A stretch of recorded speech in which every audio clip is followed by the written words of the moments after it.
આવજો આપણું બાઇક લઈને જી બાજુ જાઓ લે જી બાજુ જાઓ ચાડે બચ્ચેના વળી આપું ના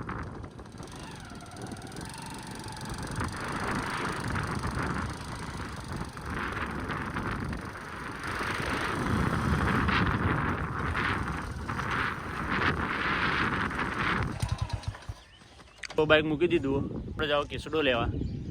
કમલેશભાઈ તમે ભલે ઊંઝ્યા પણ તમારા માટે કેસુડો જાય છે ગભરાજો ન તમારા ભાઈ લઈને આવશે જો ખાલી તમે આગળ જોતા રહો અમે જઈએ તો કેસુડો લઈએ